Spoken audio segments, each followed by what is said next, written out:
Evening, नमस्कार। आपका स्वागत है बियॉन्ड द हेडलाइंस में, जहां हम बात करते हैं खबरों से हटकर और खबर की तह तक जाकर। तो आज की सुर्खियां क्या हैं, सबसे पहले इस पे बात करते हैं। जम्मू के अखनूर सेक्टर में लाइन ऑफ कंट्रोल पर आईडी ब्लास्ट में 2 सेना के जवान शहीद, एक कैप्टन और एक नायक। पीएम मोदी फिलहाल नहीं आ रहे जम्मू, 17 फरवरी को कटरा आने की कोई भी पुष्टि नहीं। इंजीनियर रशीद एमपी बनने के बाद पहली बार पहुंची आज पार्लियामेंट। संसद के अंदर जाकर बारामूला से बिलावर तक उठाया मुद्दा, अपने भी कॉन्स्टिट्यूएंसी के कई सारे मुद्दों पर की बात। एनसी और बीजेपी में कुछ खास नहीं पक रहा, ऐसा कहना है एनसी के स्पोक्सपर्सन और विधायक तनवीर सादिक का। श्रीनगर पुलिस ने 53 ड्रग पैडलर्स की हिस्ट्री वापस खोली, वापस ड्रग पेडलिंग में आने का है अंदेशा। तो ये थी आज की खास हेडलाइंस। अब इन पर बात करते हैं। मेरे साथ हैं मेरे खास सहयोगी पवन शर्मा।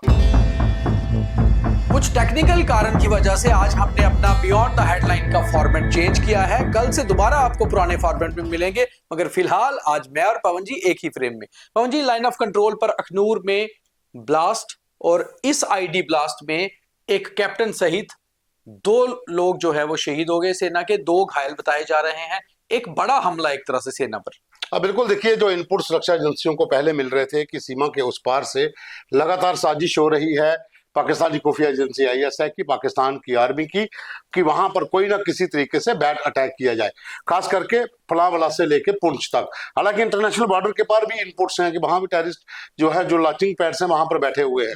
ये टेम्परेरी लॉन्चिंग पैड्स हैं जो लोगों के घरों के भीतर बनाए गए हैं। और इसी तरीके में यहाँ पर एक इनपुट्स थी, लेकिन उसके बावजूद जब भारतीय सेना की पेट्रोलिंग पार्टी ललियाली, जो इलाका केरी बटल का पड़ता है अखनूर सेक्टर में, वहां पर जो पंजाब ट्रुप के जवान थे जो पेट्रोलिंग पर थे, और वहां एक आईडी ब्लास्ट होता है जिसमें कैप्टन समेत एक जवान शहीद हो जाता है और 2 से 3 लोग घायल होते हैं जिन्हें एयरलिफ्ट किया गया है। और जो शुरुआती जानकारी मिल रही है, जो सेना सूत्रों का कहना है कि ये आईडी सीमा पार से लगाई गई थी और रिमोट कंट्रोल से उड़ाई गई है। या तो दीपक, आपको पता होगा, कुछ दिन तो 2 दिन पहले ही पुंछ में भी 5 पाकिस्तानी मारे गए थे। वो भी इसी तरह के एक ट्राइब में आए थे जिसमें पाकिस्तानी सेना का एक कैप्टन भी था। तो वही स्थिति आज यहाँ पर हुई, पाकिस्तान की तरफ से लगाई गई आईडी ब्लास्ट की गई है, जिसमें मगर इससे पहले जो पुंछ की घटना थी, वो ये जानकारी आ रही थी कि पाकिस्तान इन्फिल्ट्रेशन की कोशिश करवा रहा था और अपने एक जवान और साथ ही साथ आतंकियों को अपनी ही आईडी से जो है उनके मौत हो गई। हालांकि भारतीय सेना ने उसकी पुष्टि नहीं की, लेकिन वो भी बैट की टीम, उसमें तो पाकिस्तानी सेना का कैप्टन भी पाकिस्तान खुद भी जो हम मतलब घटनाएं कर रहा है, कई बार उसी ट्रैप में खुद आ जाता है। और आज भारत के ऊपर एक हमला, इसका माकूल जवाब दिया जाएगा, ऐसा भारतीय सेना के सूत्रों ने हमें बताया है और अलर्टनेस लाइन ऑफ कंट्रोल पे बढ़ा दी है। हमारी कोशिश होती है जो भी खबर आपको दिखाई जाए उसकी पूरी पुष्टि हो। हम बिना पुष्टि किए, बिना कंफर्म किए और रिकंफर्म किए कभी भी कोई खबर नहीं दिखाते। ऐसी ही एक खबर पिछले 2 दिनों से बहुत ज्यादा देखने को मिल रही है बहुत सारे डिजिटल प्लेटफॉर्म पे कि प्रधानमंत्री नरेंद्र मोदी 17 फरवरी को जम्मू आ रहे हैं और कटरा से ट्रेन को हरी झंडी देकर रवाना करेंगे कश्मीर के लिए। हमने इसको कंफर्म किया है, ऐसी कोई भी खबर अभी किसी की पुष्टि नहीं है। तो प्रधानमंत्री मोदी फिलहाल जम्मू नहीं आ रहे, कटरा में 17 फरवरी को आने की खबर की पुष्टि नहीं है। हाँ बिल्कुल, पीएम की आने की पुष्टि दीपक अभी नहीं है, लेकिन 17 को ट्रेन जाएगी, ये ऑलमोस्ट कंफर्म है कि ट्रेन, खबर प्रधानमंत्री के आने की। हाँ, लेकिन वो नहीं, प्रधानमंत्री नहीं आएंगे। हो सकता है वो वहां से झंडी दिखा दें दिल्ली से, लेकिन ये चांसेस हैं कि ट्रेन शायद 17 को जाए, लेकिन पीएम 17 को जम्मू नहीं आ रहे हैं। जो ऐसी प्लेटफॉर्म पे जो खबरें घूम रही है उसका कोई औचित्य नहीं है, क्योंकि अभी तक कंफर्मेशन नहीं की गई है किसी भी जो सरकारी इदारे हैं उनकी ओर से, जहां एजेंसी, खास तौर पे रेलवे ने पुष्टि नहीं की है अभी तक, क्योंकि प्राइम मिनिस्टर ने अगर 17 को आना होता तो उससे पहले बहुत ज्यादा हलचल हो जाती है और कटरा में भी पता चल जाता है। तो ऐसी कोई खबर नहीं है। हाँ, इतना हो सकता है कि 17 को ट्रेन कटरा से कश्मीर जाए।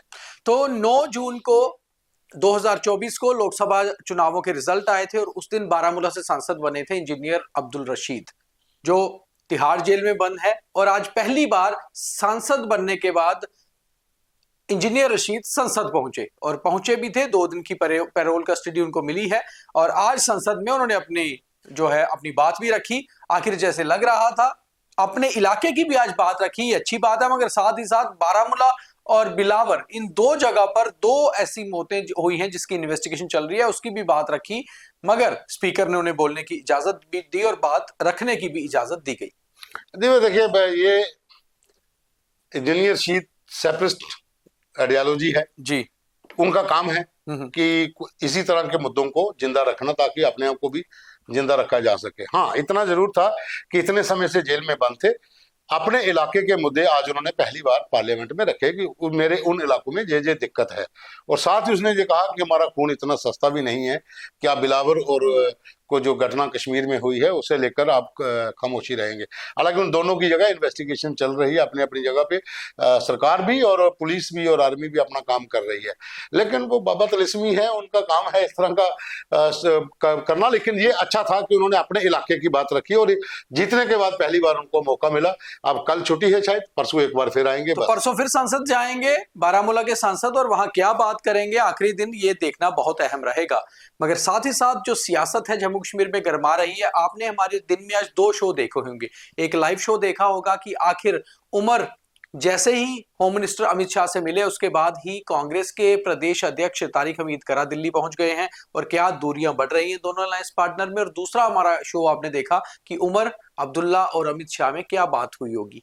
इसी के बाद एक बयान आता है नेशनल कॉन्फ्रेंस के स्पोक्सपर्सन और विधायक तनवीर सादिक का।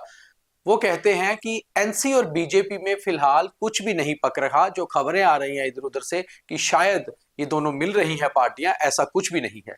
तो कहीं ना कहीं एक विराम उन्होंने लगा दिया उस पर। हाँ बिल्कुल, देखिए कांग्रेस के करा पहुंच चुके हैं दिल्ली, उम्र की नजदीकियां बढ़ रही थी दिल्ली से, तो ये कहीं ना कहीं कुछ था, पक तो रहा है ये। अब सादिक साहब जो मर्जी कहें, अब सफाई भी देनी है क्योंकि बहुत सारा प्लेटफॉर्म के ऊपर ये बात अब निकलना शुरू हो गई है। तो एक उसको रोकने के लिए पार्टी ने कहा कि आप थोड़ा बयान दे दीजिए, लेकिन अगर ऐसी बात नहीं है तो कांग्रेस इतनी ज्यादा खफा नहीं होती और इतनी जल्दी वहां जाकर नहीं बैठते करा साहब, और ना ही इस तरह के बयान देते। लेकिन हाँ, ये जरूर हो सकता है कि एनसी और बीजेपी का गठबंधन होना, उसमें समय लग सकता है। मैं अभी भी मानने को तैयार नहीं हूँ, मैं सादिक साहब के साथ एग्री भी करूंगा कि इतनी जल्दी नहीं हो सकता, टाइम लगेगा। तो खैर, सियासत में खबरें और सफाइयां आती रहती हैं। खबर तो ये भी चल रही है कि नेशनल कॉन्फ्रेंस के प्रेसिडेंट डॉक्टर फारूक अब्दुल्ला कई सारे बीजेपी के बड़े नेताओं से संपर्क में हैं, मगर डॉक्टर साहब ही बेहतर जानते होंगे कि क्या चल रहा है। मगर फिलहाल एनसी कह रही है कि nothing is cooking between NC and BJP. तो इन खबरों के साथ साथ आगे बढ़ते हैं। श्रीनगर पुलिस लगातार ड्रग पैडलर्स के ऊपर एक्शन कर रही है और उन्होंने आज 53 ड्रग पैडलर्स की हिस्ट्रीज को वापस खोल दिया, यानी कि हिस्ट्री शीट को, कि उनके ऊपर दोबारा इन्वेस्टिगेशन होगी कि क्या दोबारा तो वो इस काम में नहीं जा रहे। दीपक, देखिए ड्रग तस्करी, जो सीमा पार से जितनी भी ड्रग्स आती हैं उनका बेस जो है वो कश्मीर है, वहां से वो पंजाब, वहीं से दिल्ली, इन इलाकों में, जम्मू में भी वहां से सप्लाई होती है। बहुत बार खेपें पकड़ी भी गई है। सबसे ज्यादा ड्रग पैडलर कश्मीर में है। अगर 53 की हिस्ट्री खुली है तो और भी बहुत ज्यादा है, लेकिन इन 53 की हिस्ट्री खोलने से इनके जो संपर्क सूत्र हैं उनका भी पता चलेगा, क्योंकि इसमें बहुत से पुराने पुराने लोग भी हैं। अब पुलिस उसी सिस्टम को दोबारा से रिवाइव कर रही है कि कब पकड़ा गया था, उस समय इसके साथ कौन कौन थे, क्योंकि वो लोग अभी भी काम कर रहे हैं। जो ड्रग्स का धंधा जम्मू कश्मीर में चल रहा है, सीमा पार से जितना भी माल आता है वो इसी के रास्ते दिल्ली तक जाता है, और पुलिस को पता है कि जो पुराने लोग हैं वो अभी भी काम कर रहे हैं। तो मुझे लगता है कि ये कश्मीर वहां पर अगर 53 की खोली जा रही है तो जम्मू में भी खोलनी चाहिए, जहां पर भी बहुत से ड्रग तस्कर हैं जिनके संपर्क अभी भी बड़े ज्यादा बने हुए हैं। तो जम्मू कश्मीर पुलिस को काम करना होगा मिलकर, क्योंकि ड्रग तस्करी से और ड्रग्स से युवाओं को बचाना है, जम्मू कश्मीर को बचाना है, और तभी तो नया जम्मू कश्मीर बनाना है। तो धन्यवाद पवन जी हमारे साथ जुड़ने के लिए। तो ये थी आज की कुछ खास सुर्खियां और उसके पीछे की खबरें। कल दोबारा बियॉन्ड द हेडलाइन में मुलाकात होगी, तब तक के लिए हमें इजाजत दीजिए। मगर हमारे खास कार्यक्रम जरूर देखते रहिए, और हमारी खास डिस्कशन 9 बजे कि आखिर फ्रीडम ऑफ स्पीच क्या है और सोशल शेम क्या है, जरूर देखिए और अपना कमेंट करिए, ताकि आप समझ पाएं कि आखिर इन्फ्लुएंसिंग के नाम पर क्या परोसा जा रहा है समाज में। बहुत धन्यवाद।